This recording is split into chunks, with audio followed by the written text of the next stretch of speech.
So hi and welcome to the second in this series of 3 lunchtime art lectures. Today Robert is talking about Expressionism and what was new about it from the 1980s to Surrealism. This is also the second week of virtually speaking events. We are very excited to have launched this summer program of events and hugely grateful for the help and generosity of a number of colleagues, parents and alumni whom without this wouldn't have happened. If you joined us last week, you know that these talks hope to raise money for the bursary in Robert's name. In September, we welcomed the third beneficiary of this bursary to Latimer, and she's an extremely talented and creative artist. So thank you very much for your support. Every little gift really makes a difference. If you couldn't join us last week when Robert spoke about Impressionism, I'm glad to say that the video recording is now up on our website. It was brilliant, so I definitely recommend you to have a look at that if you haven't seen it. We will put a link to that in the chat now, so you can save that. Before I hand over to Robert, I also just want to say that there will be a Q&A after the talk. So if you have any questions, just type them down in the chat and send to all. That way we don't get lots of duplicates, and I will then ask you to unmute yourself afterwards and ask it. So on to today. We are really happy to have Robert back. Robert taught history of art at Latimer for 47 years and is fondly remembered here by staff, pupils and parents. Our former parent recently wrote to us and said, "Robert really is an exceptional individual. My 2 sons, now both left Latimer, adored him. I remember the first time he was referenced at home. My eldest, year 6 at the time, said, 'Dad, there is this amazing teacher at Latimer who knows absolutely everything.'" What a lovely thing to say about someone. So on that note, Robert, I'm going to hand over to you. Many people have argued that the real art of teaching is actually the ability to make it appear as if you know everything, and you rely on the ignorance of your audience and your pupils to make that effect appear to come true. What we're doing is this series of 3 talks which are about what modernism was about. And we looked last time at Impressionism, and I produced some arguments that maybe Impressionism is the beginning of modern art from the 1870s kind of onwards. This week we're going to be looking at Expressionism, and I would argue that it's one of the main themes of modernism from the 1880s all the way through to the 1950s and 60s. Therefore, I think it's a key component actually of what modernism is about. If Tony, you can go to full screen, this is going to try and argue that there is something new about Expressionism in this period, because the term expression and the value of expression had always been there, and therefore when you get Renaissance artists like this Leonardo or Michelangelo, the people at the time greatly praised their expressiveness. But expression in the period up till the 19th century meant rather different from what Expressionism is going to mean in modern art. The theory of expression often derived from rhetoric, and rhetoric was the way in which you wrote about the style which public speakers and lawyers should use in order to communicate their ideas and convince an audience that their theories are right. And you have texts surviving from the ancient world by Cicero and Quintilian and so on, where they have special sections on expression, not only through language, but also through body language. And they argue that when you're a speaker, the gestures you make, the facial expressions you have, are very important in actually rousing an audience to believe in what you're saying. Now that, obviously, can become the basis of actually what painting believed was the way to express things in visual images. So Horace defined painting as silent poetry, and there was the tag ut pictura poesis, as is poetry, so is painting. And therefore, in the Renaissance, it became normal to praise the way in which artists made the figures in their paintings expressive. And I think this, which is a copy of Leonardo's lost Battle of Angiare, is a very good example of that. The original was a fresco in the town hall in Florence, but famously Leonardo experimented with oil on wet plaster, and within years the paintings decayed, and therefore we only now have copies. This is one from the 16th century, which you can go and see in a Norfolk country house. But basically it shows you what he was trying to do in doing a painting of the Battle of Angiare. And you're probably used to battle scenes from the Middle Ages with minute millions of ants swarming over a battlefield. Whereas, as you can see, what Leonardo has done is to paint a big battle, but go into close-up focus on the main event, a little skirmish of these people fighting. And he explained in his notebooks what he was trying to do. Painting is representational.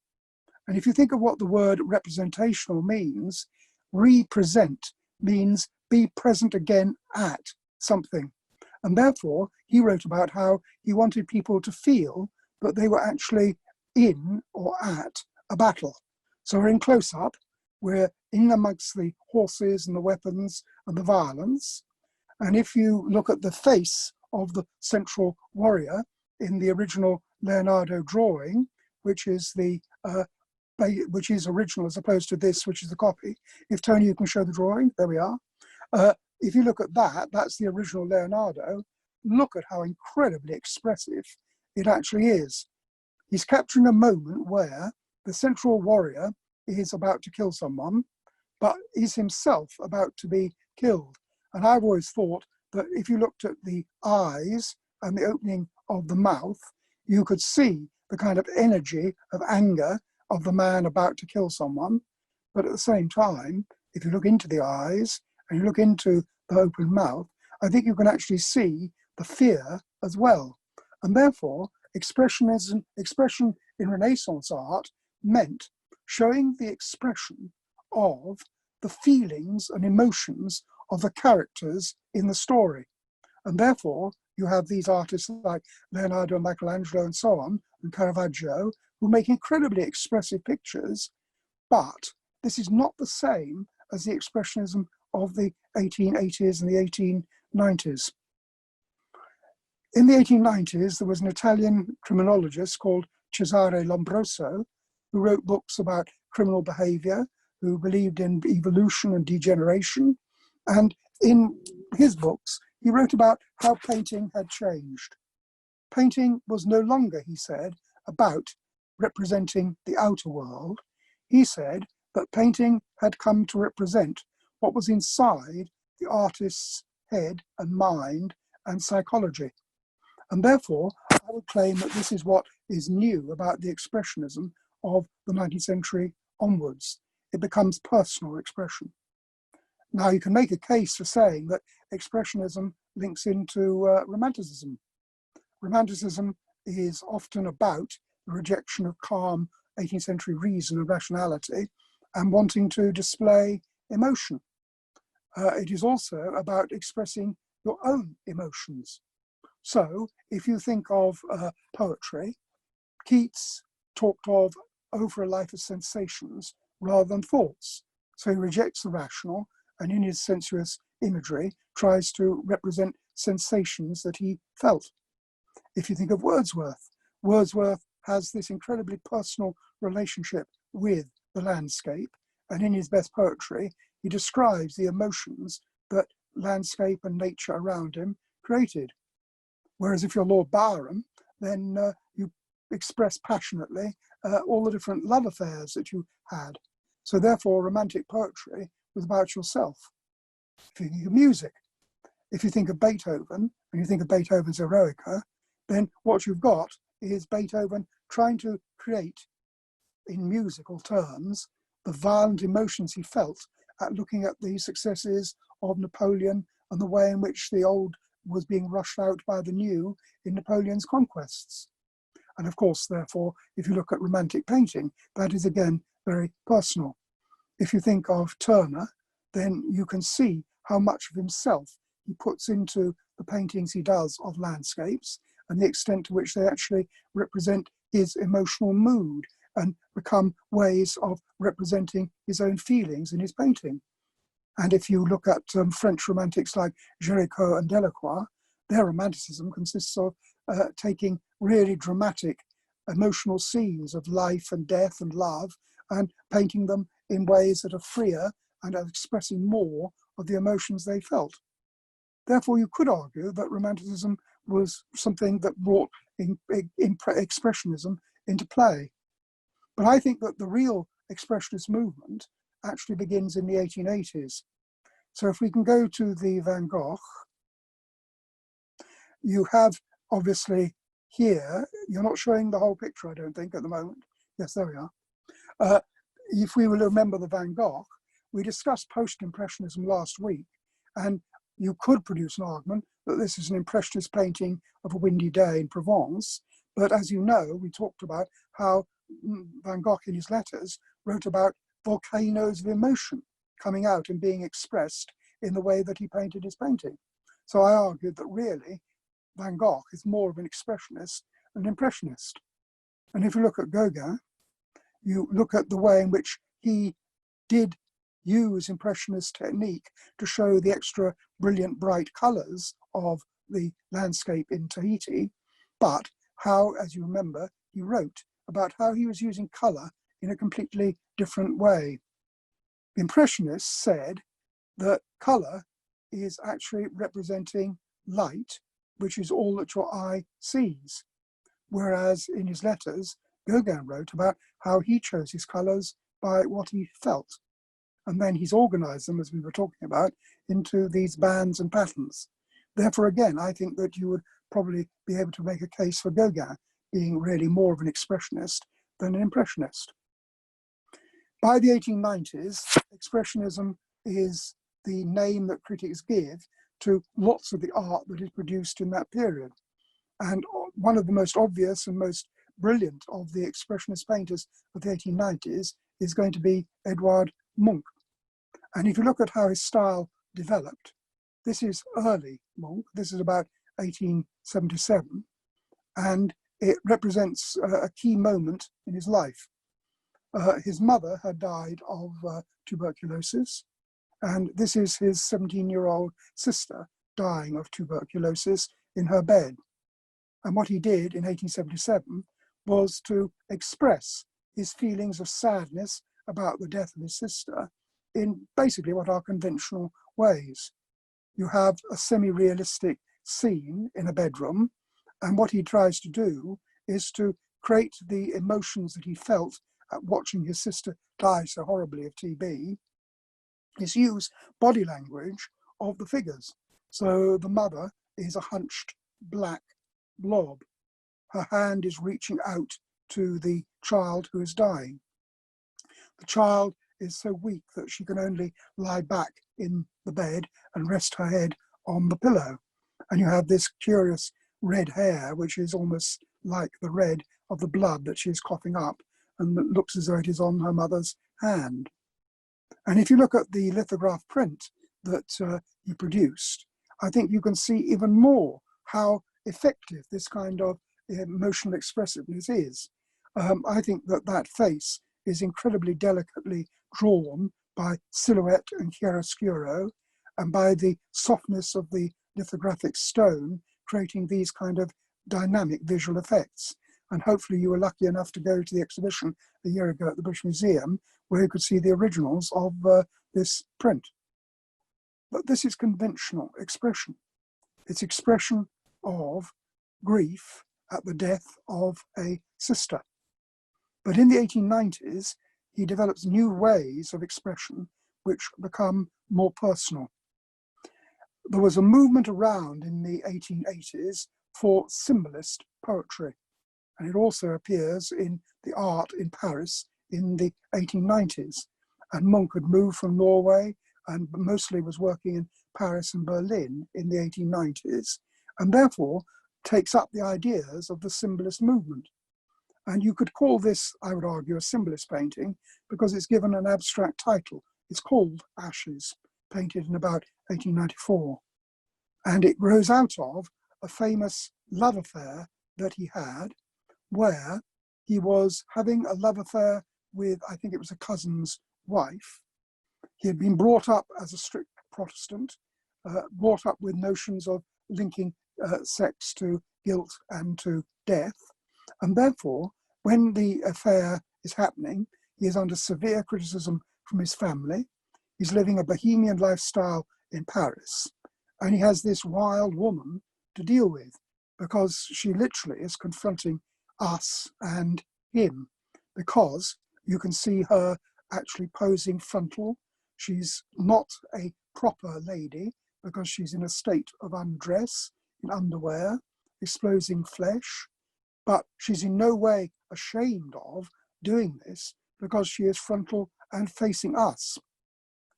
Whereas bottom left, you've got a figure that is crouched, again in black, head in his hands, and that is presumably Monk himself in despair because A, he'd had these guilt feelings in relation to the love affair, and B, the love affair is over and she has rejected him.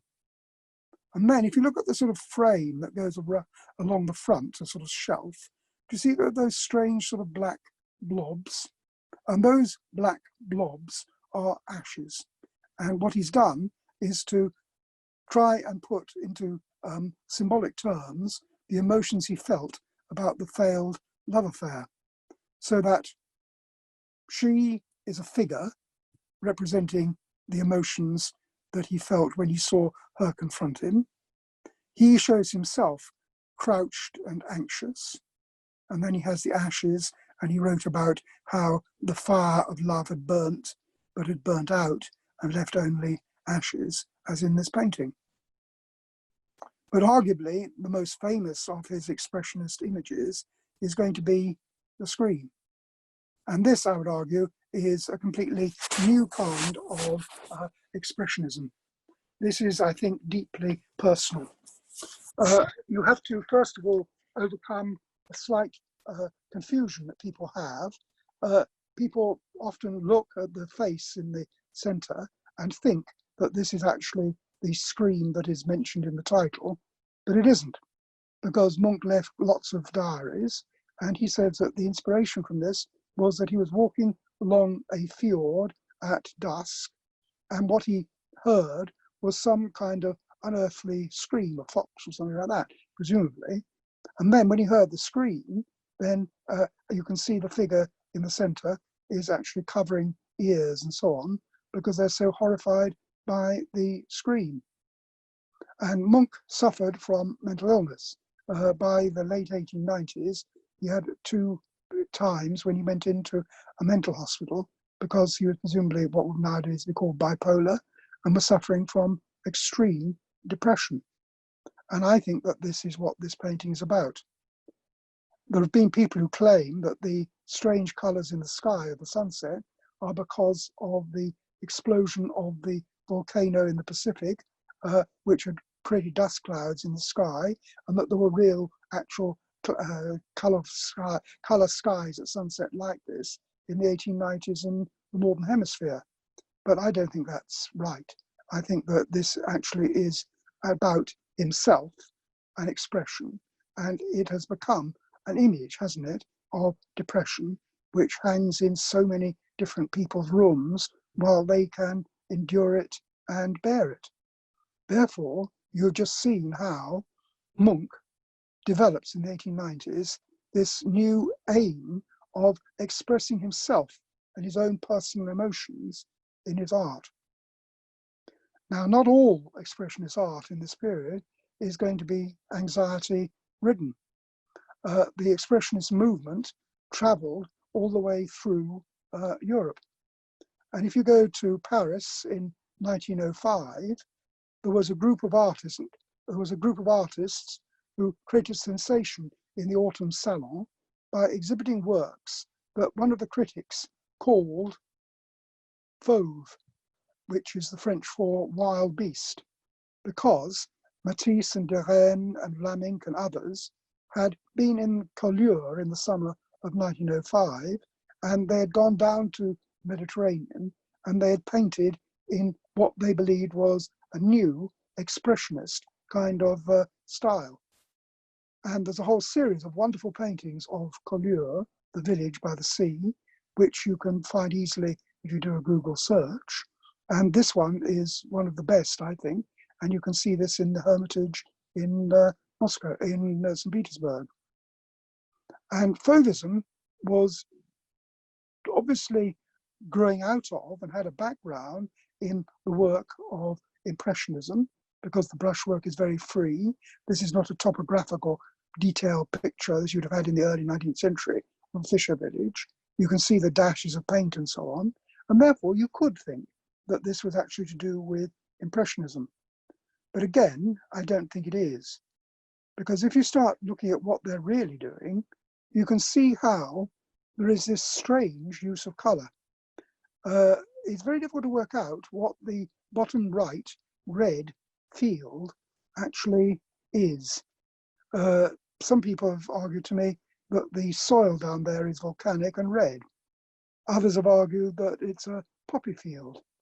But to be honest, it is simply a laying down of quite thin red paint on a canvas. That's all it is.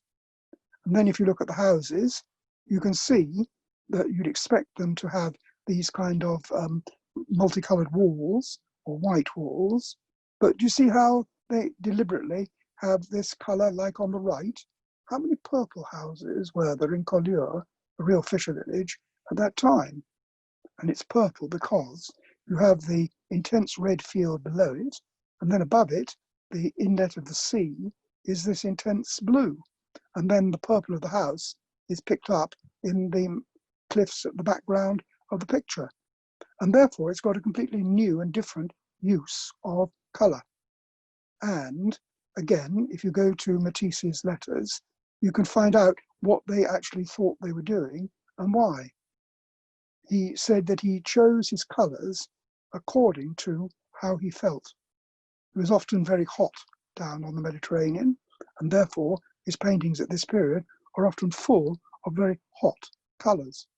And therefore what you have is him, not really a follower of Impressionism, but do you see how close this is to Gauguin, Bands of Colour? And do you see how close it is to Gauguin's own description of how he chose colours by what he felt? And therefore, in my opinion, Fauvism is an expressionist art movement in France. And this is 1905. And in 1906, he painted a painting called Bonheur de Vivre. And Bonheur de Vivre is, again, I think very Fauvist, but also very different. The title obviously simply means joy of life. And therefore, what he's tried to do is to paint a really joyous scene. Because I don't know if you watched, but there was a recent TV film about his career and his life, about his poverty, his difficulties, and then how he became successful and fell in love and so on. And therefore, this painting in 1906 is Bonheur de Vivre, and it's a happy painting for various kind of reasons. You have this use of brilliant primary colour. Presumably the yellow band in the centre is a beech, presumably. Then you have the trees, which are again purple, and then they are red. And how many red-leaved trees are there around in reality? And then you have these joyous squiggles, which are perhaps derived from Art Nouveau, where you can see the trees' sinuosity, the branches and so on. And then, of course, you have the nudes, and then you can see how the nudes' outlines have been picked out. Do you see how below the central lying nude, there is literally a red line? And that's not a shadow. Shadows aren't red. It is literally picking out the outline of her shape, which echoes that of the plant life around her and her hair. And it's red because he wants to make sure that you realize that there is living blood inside the bodies. And then if you look in the dead center, you can just make out something that you probably know as a much larger painting, La Danse. This is the first appearance of La Danse, where you have this group of nude women in a perpetual eternal circle, dancing for joy. Therefore, you've got a painting which is trying to express joyous emotion in all its forms. And I would argue that this is taking an old tradition. I think this is an Arcadian picture.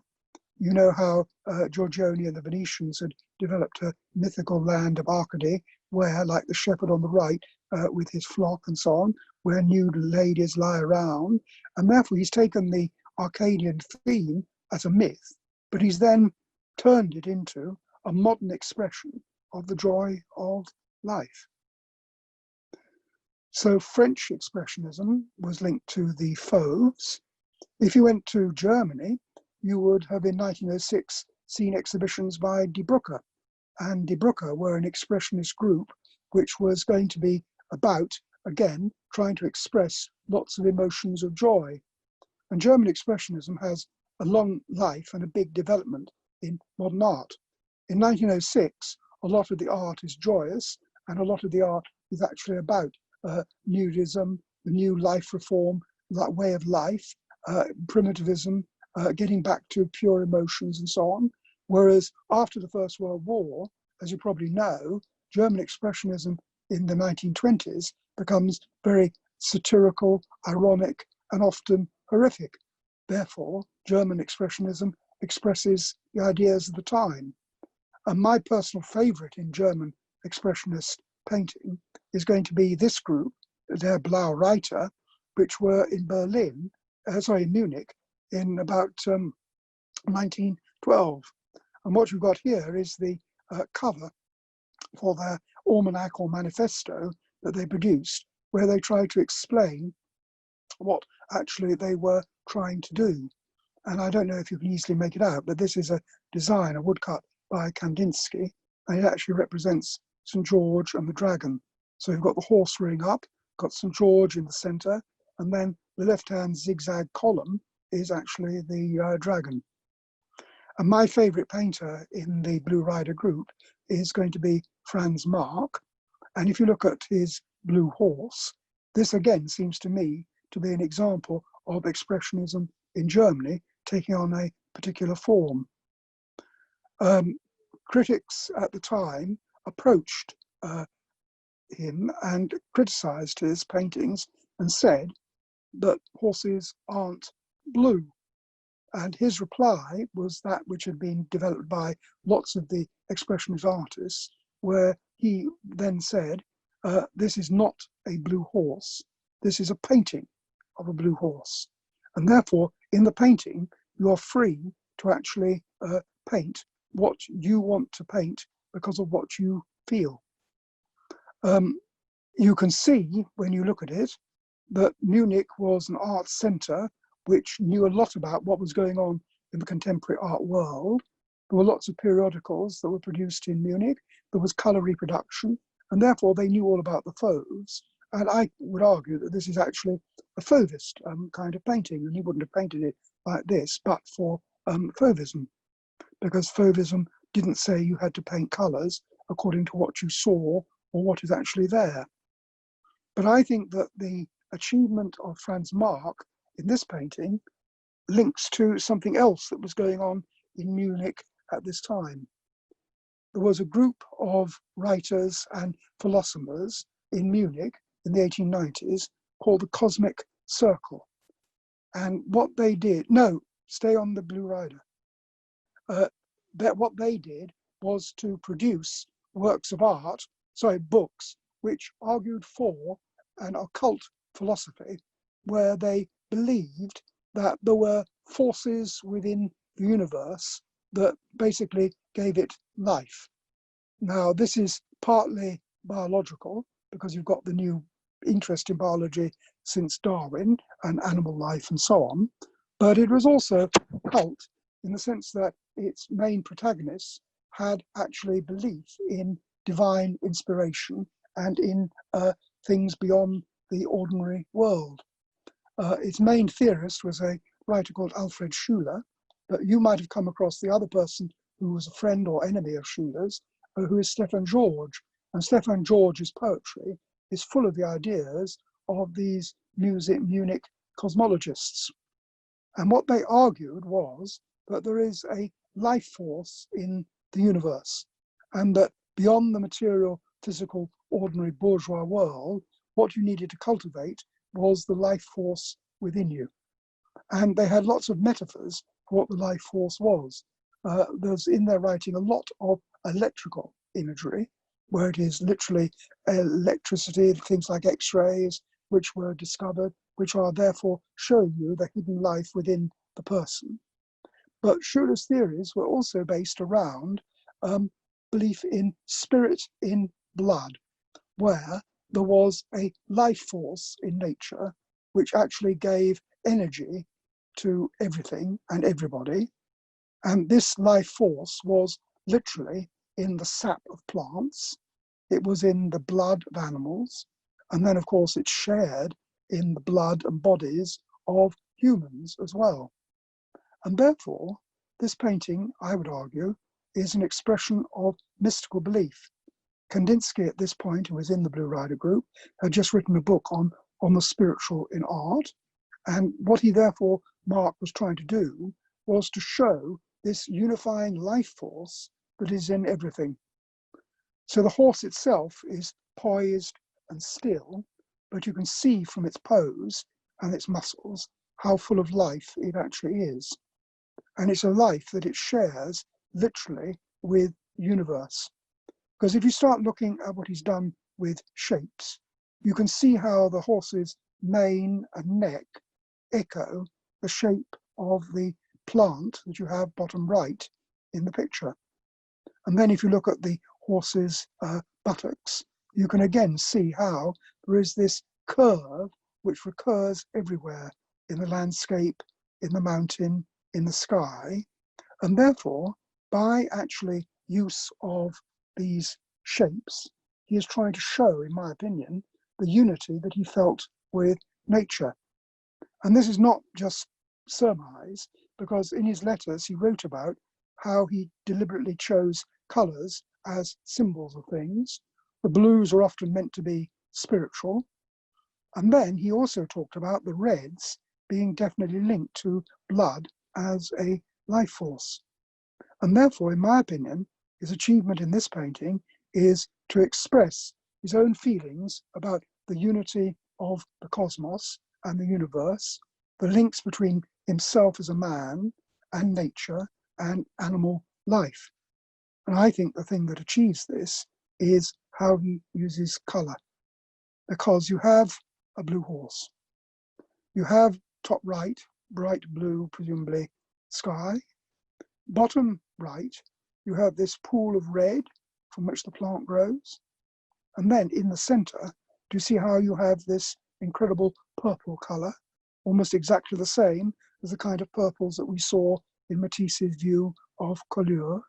And therefore, he is using artistic means, shape and colour, to express the unity that he felt when he was painting this painting, that he thought showed his unity with the world. But it is true that most of the expressionist art in the early 20th century is going to be not about joy and life force, but is more often going to be about anxiety. So if we go to Paris in about 1903, and we look at a painting that is early Picasso of his friend Casagemas, this is no longer the Picasso that you're mostly accustomed to as a cubist, as an abstract painter. And instead, it's very, very obvious, isn't it, who Picasso admired at this point when he painted this painting. Isn't this virtually pure Van Gogh? And Van Gogh's brother and his sister had been busy putting on exhibitions where Van Gogh was becoming quite famous. And if you look at the candle on the right, then you can see the way in which the paint has been applied in very much the same kind of brushstrokes, going round in a kind of aurora that you get in Van Gogh self-portraits. And therefore, I would argue that in his early period in Paris, Picasso was actually an expressionist. And the most famous example of his expressionism is his so-called blue period. So if you look at a painting that he did in the blue period called La Vie, very obviously he has removed pretty well all colour, and for a couple of years he painted almost everything blue. You probably know that then he had a pink period where almost everything was pink. And therefore you can see how this is nothing to do with necessarily abstraction or cubism.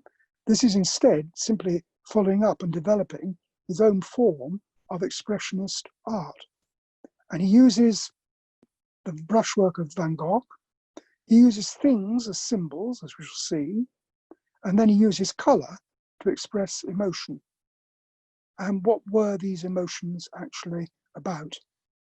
If you go back to the little picture of Casagemas, and you look just above his right eye, do you see this hole in his head? And Casagemas had committed suicide and shot himself. He and Picasso had come over from Barcelona to Paris. They had been friends. Casagemas was a poet, and they had lived in extreme poverty in the Montmartre area. And then, as you can see, Casagemas shoots himself. If you go to La Vie, it's pretty obvious if you look at the head of the man, top left, that that is actually Casagemas, isn't it? And biographers have looked into and found out what the reasons were for Casagemas's suicide. He's nude and he's mourned over by a woman who clings to him.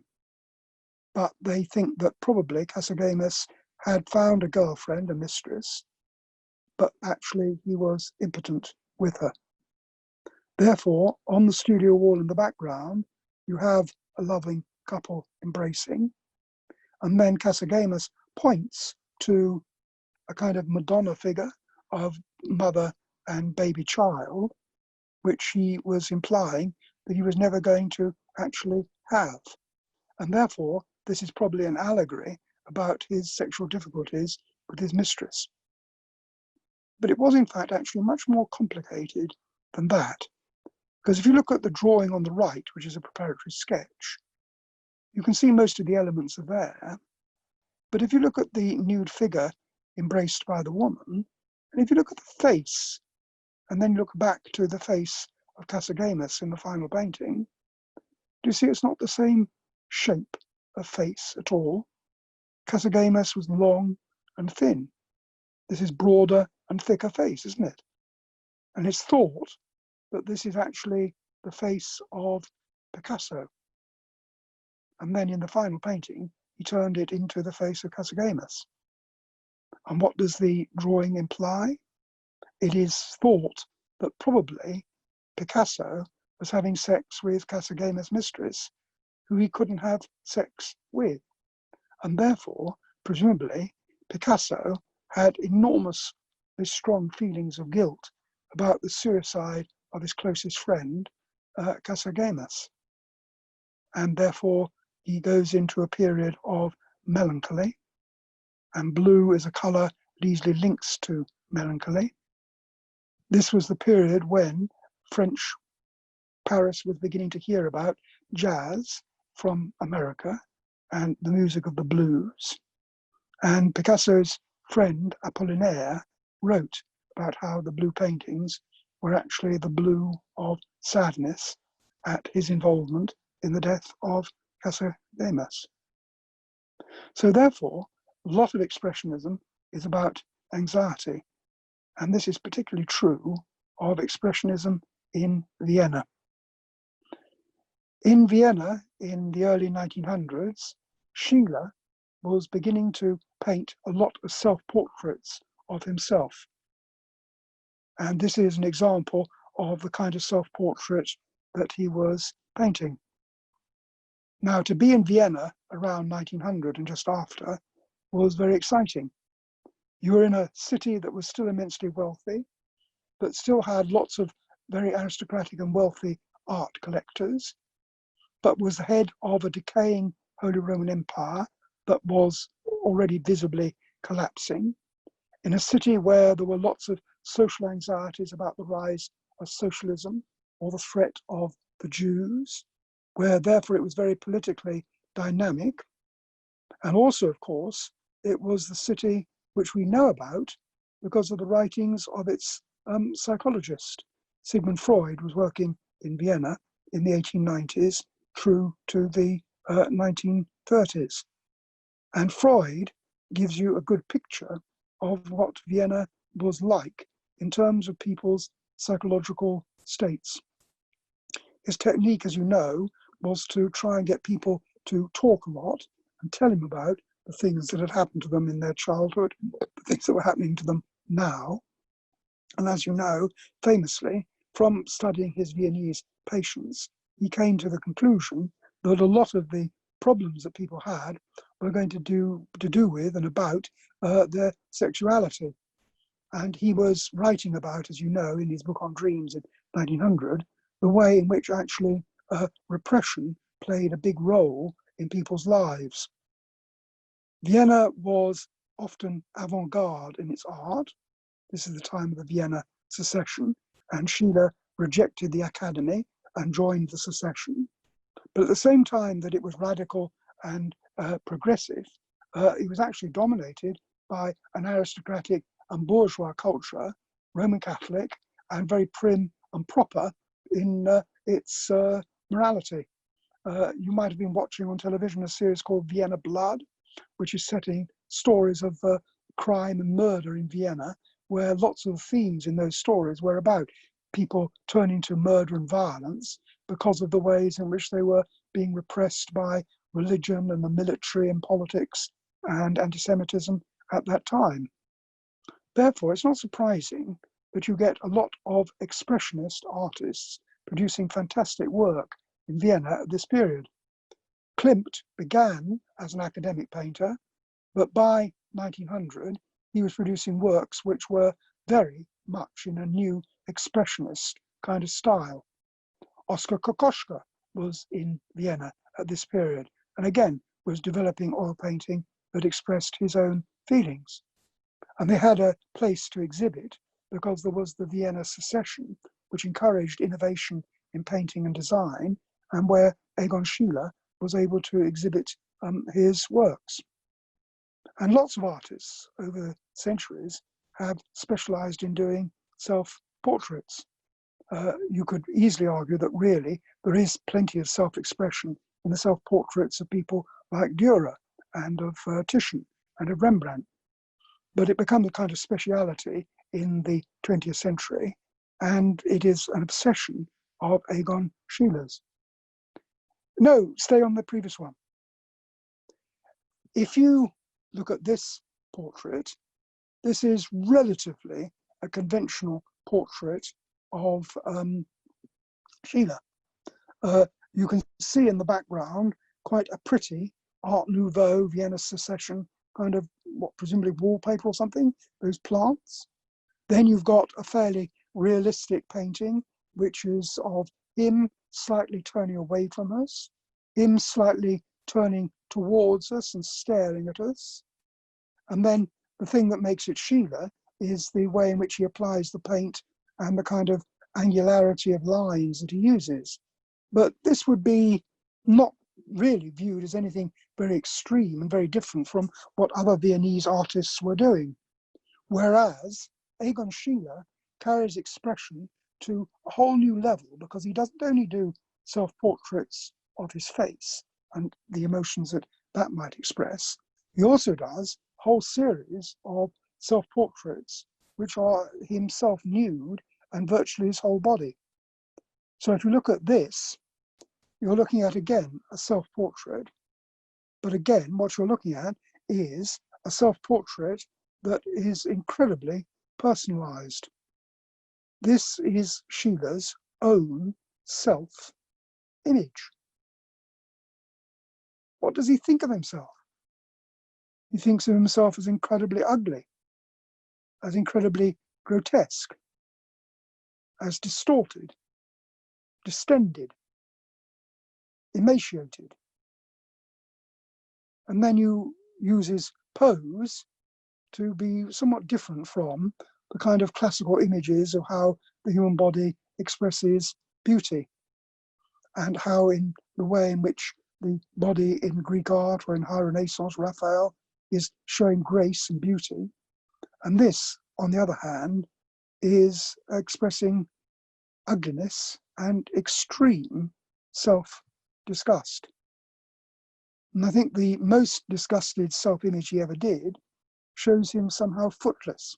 So if you look at the footless self-portrait, you have this incredible image of a person who is almost doing, as you can see, self-mutilation.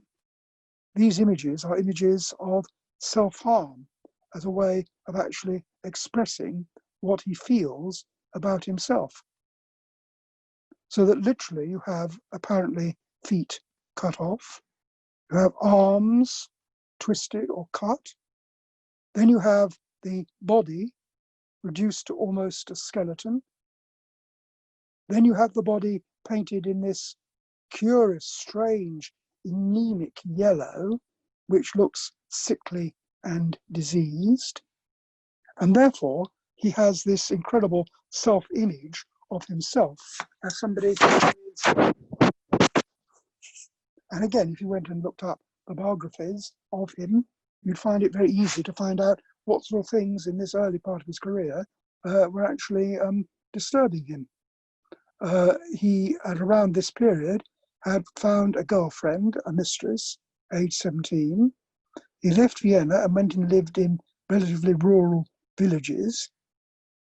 This, him as an artist living with a 17-year-old mistress, shocked local people. And he first left one village, then moved to another, and then was arrested for actually having in his studio what the police claimed were obscene pictures, which he was allowing children in the village to see. And if you look at the range of nudes that he actually did, a lot of his nudes are indeed very shocking and show what kind of erotic fantasies he was having. And there are definitely images, not only of him sort of lying like this, passive, dead, beaten up and so on, but there's a famous image of him literally sitting, exposing himself, large ridge penis, and masturbating. Therefore, I don't think there's much doubt that Professor Freud would have been finding it easy to interpret what his emotions were actually about. He had got into trouble in society. His love life was creating difficulties. And therefore, at this period of his life, he creates these incredibly expressionistic self-portraits, which are nothing like anything that any artist had ever created before. So we have got to the way in which expressionism is often linked into wanting to express deep inner emotions. And I would argue that the final development of expressionism in the 20th century modernist movement was the Révolution surréaliste. And what you have here is the poster for the Surrealist Manifesto of 1924, written by André Breton. And it meant beyond the real. And the paradox, as you know, is that people like Dali painted in a highly realistic style, as if it wasn't modernism.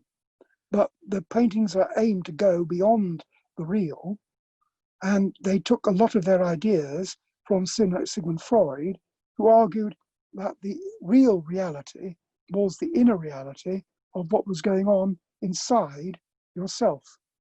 And therefore, they literally quoted Freud on the need to express not just your ordinary thoughts and emotions, but also to express your unconscious self, the Freudian id that was the basis of you, and that was often in conflict with the ego, the more rational part of you, and repressing you.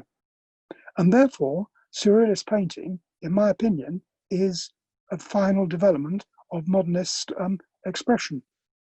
And I think that there are paintings by Salvador Dali that are really interesting, high quality paintings that actually set out to achieve this kind of expression. So if you look at Dali's Narcissus, which you can go and see in the Tate Modern when it is open, it's a little painting. It's the myth of Narcissus, which, as you probably know, comes from Ovid's Metamorphoses, where Narcissus is a lover and he has a girlfriend, Echo, but he ignores Echo and instead he looks at himself in a river and falls in love with his own reflection more than actually Echo, and he spurns the girl Echo, loves himself, and then is metamorphosed into the Narcissus flower that you can see in the center breaking forth from the egg. This painting is a good one to try and understand in terms of surrealism because Dali had to write a book about it. If you look at the book cover, this is the book that he produced the next year. It's in English, it's in reprint, you can go and buy it easily. And he does a lot of explaining of what the symbolism actually means and is in his painting. So if you go back to the painting, I'll try and show you what actually the symbols are that are putting forward the expression of Dali's feelings about himself.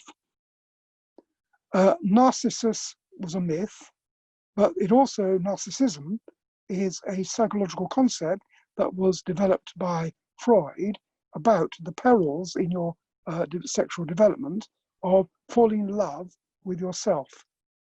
And therefore, what Dali does is to use the surrealist technique of metamorphosis to actually express these changes that happened within himself. So you can see how, on the left, the boy Narcissus is resting his head on one knee and looking into the pool. But you can see also how the figure is not a realistically painted figure. It is actually made up of rocks and bones. And then if you look on the right, and if you look at the hand that is holding the egg, do you see how that itself is actually a metamorphosis of the figure of Narcissus? But this time, the head has become an egg, and the limbs have actually become the fingers and thumb of the hand. And therefore, you've got to expect that this painting has a lot more to it than it first shows. If you go back to Freud and read what Freud thought Narcissism was about, Narcissism is love of yourself, being obsessed with yourself. And how does that form of self-love express itself? In solitary masturbation. And therefore, if you look at the figure, he is gazing into the mirror and loving himself. And then you can see how actually the hand is a masturbatory hand. And therefore, Dali, as you know, wrote a scandalous and funny autobiography where he talks a lot about his own frequent masturbation as a young man in the 1920s in Madrid. Therefore, this is a painting which expresses his own frustrations at masturbation. And then if you look on the right-hand side, on a kind of chessboard, do you see that you've got a statue, and it's a classical statue, something like an Apollo, and the figure is shown rear view, and it's touching its buttocks, because it's fairly certain that actually while he was in the students' hostel in Madrid in the 1920s, Dali had a homosexual affair with the poet Lorca. And therefore, I would argue, and the text in the book says, that it's about his fear of masturbation and his fear of homosexuality. But this moment, 1936, is a crucial moment in his life because this is the moment where he meets Gala, the woman who he is going to live with for the rest of his life. And therefore, the egg in the center is presumably, and obviously, a female symbol, isn't it? And do you see how there's an optimism in the painting? Because from the egg bursts forth the Narcissus flower, and the Narcissus flower is a symbol of new life flowering. And in his book, he explains how this is actually the kind of new life that he is hoping to have with Gala. If finally we go back to the Monk screen, I wasn't going to argue that this is an early example of personal expression and that the figure is actually showing anxiety that Monk himself felt. But what I didn't pick out when we first looked at it was the methods by which it does so. Because this is not only figurative expressionism. As well as that, you also have this strange dislocated space where the pier kind of disappears away from you. Then in the sea and the sky, everything undulates just like it did in the Van Gogh cypresses, and there is no stability in the actual lines of the painting.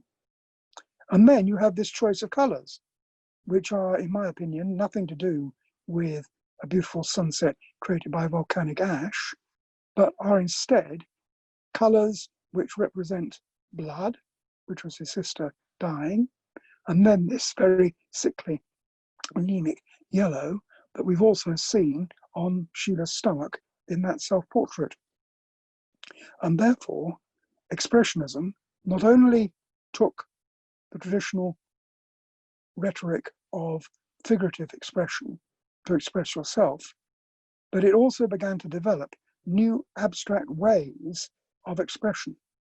And that is where we finish, because next week, what we're going to go on to is what was the role of abstraction in modern art.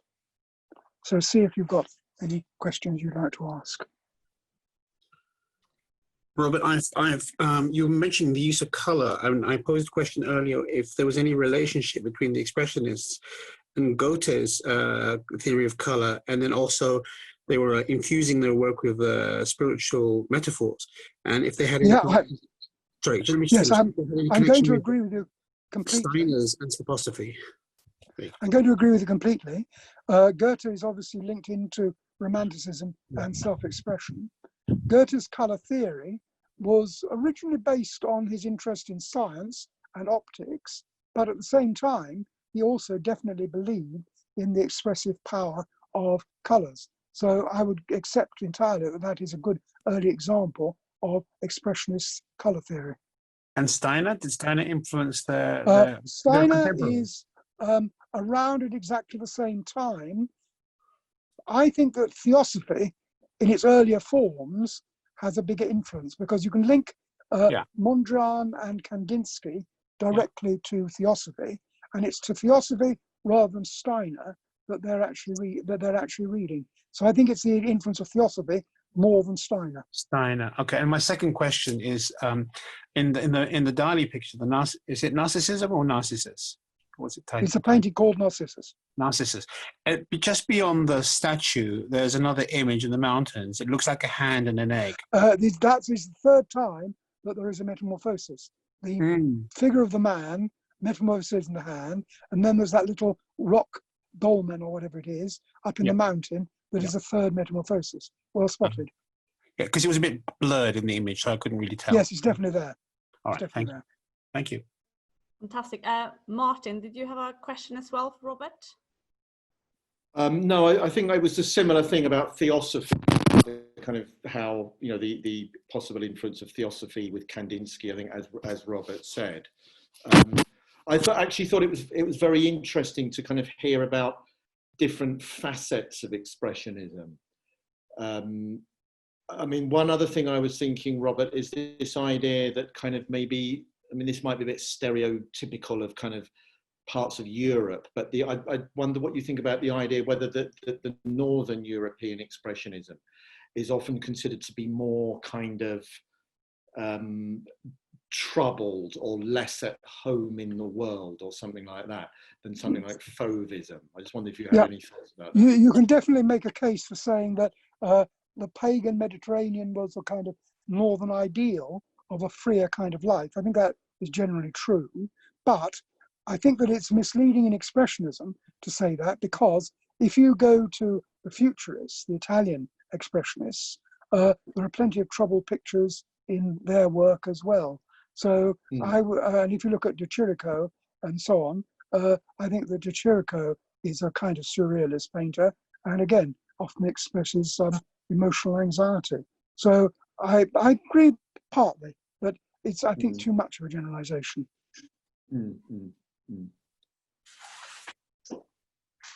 Fantastic. Anyone, maybe one last question? Just one small thing, Robert. You mentioned more than once the idea of religious oppression. Do you think it's possible, or is it even desirable to be able to detect a difference between Protestantism and Catholicism at this stage, or have they both become equally oppressive? I think it depends on where you were brought up. So Monk is in Norway, therefore his puritanical kind of background is Protestant. Dali was very much in Catholic Spain. Sure. I think they both can have that kind of effect, but at the same time, there are plenty of examples of Expressionism which actually take religion as the starting point of freedom. So if you look at somebody like Chagall, then I think that he is taking up religious points of view, and he's expressing them in glorious paintings, which are actually to do with his spiritual kind of beliefs. And certainly Kandinsky was trying to talk about wanting to portray spiritual in art, and therefore my examples were of repressive religion creating expression, but there are plenty of good examples you'll be able to find of religious belief also creating a fantastic expressionist art. But those are presumably more occult type religions, see what I mean? Yes, maybe. There are quite Theosophy good, and so forth. modern versions of the Virgin Mary and of Jesus on the cross and things like that, which are deliberately made more expressionistic for the Christian tradition. Okay. I have a very quick question, Robert, about Cézanne, because when you showed me, I don't really know much about the period or this work, but the Fauvist, the initial picture you showed of the Fauvists, it seemed very much, in its color selection to be very Cézanne-like. I'm not quite sure. I think that Cézanne has the biggest influence on the early Cubists. Braque produced paintings that are almost exactly a copy of Cézanne's colour palette for the first Cubist exhibition. And as I said, I think that the colours in the view of Collioure are more like Gauguin than Cézanne. Thank you for that. Okay, brilliant. I think we're gonna stop the Q&A there. And Robert, I just want to say a big thank you again. Always interesting and really interesting today. And if you thought so too, which I'm sure you did, don't forget to register for next week's lecture, same time, when Robert, as he said, will talk about abstraction. Also, we have another talk, a lunchtime lecture tomorrow by Latimer politics teacher Paul Goldsmith, that will talk about how parliamentary tradition caused the Brexit chaos. And also next week, Wednesday evening, we have historian, author, award-winning TV producer and Latimerian Taylor Downing giving a talk about Churchill and the fascinating story of the cabinet war rooms. So all really interesting, so make sure not to miss that. For more information about all our upcoming events and to book, please go on to our website. You will find a link to that in the chat now. There should also be a link to Robert's bursary if you would like to make a donation. And I think that's it. So if you want to copy or click on any of those links, please do so now before I close this meeting. Otherwise, thank you so much again for joining us today. Thank you so much, Robert. Thank you, Tony, and hopefully see you all very soon.